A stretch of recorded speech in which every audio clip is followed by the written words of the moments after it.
I said in the beginning of the show that if you were to lay out everything, Trump's success and then the senile president and then the senile president who picks the vice president that nobody likes, even Democrats, and that guy wins the election and now he can't function and she's terrible. It seems like a hacky political drama you'd see on a low-end cable news channel at like 11 o'clock at night when you're surfing the channels. It doesn't seem real. Well, I think the spotlight is certainly going to be on her. For the first time, I'm now convinced that Hunter Biden is going to outlive Joe. So that means a huge upgrade for Kamala coming up in the future.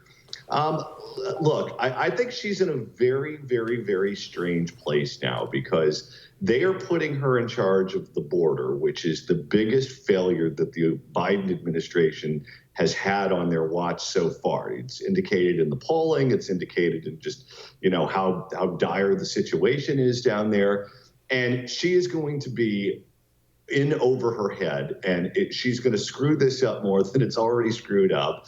And this is going to be to Kamala Harris what healthcare was for Hillary Clinton when she was first lady. They think that this is going to be the huge feather she needs in her cap, but what it's going to be is it's going to be an anchor that's tied to her legs. John, I'm glad you brought this up because I have a theory, and it's just a theory, and I'm probably wrong, but this is a theory I have. It didn't make sense to me when Joe Biden told her to take over the border because not only, as you pointed out, is it the scandal of the administration right now, it's not a scandal Democrats are actually able to fix. It's not possible because they would have to completely change their, immigrants are welcome rhetoric, and they won't do that. They'd have to change their enforcement, and they won't do that. They'd essentially have to go turn into Donald Trump, and they won't do it. The cynical part of me says Joe Biden did this, or someone in Joe Biden's camp did this on purpose because they're trying to torpedo Kamala Harris. You buy that at all? Well, I certainly think there's no love lost. I mean, go back to that primary where she essentially called Joe Biden David Duke. Biden may be over it, but, Dr. Jill Biden may not have forgiven all quite yet. I don't think they're actively trying to sabotage her.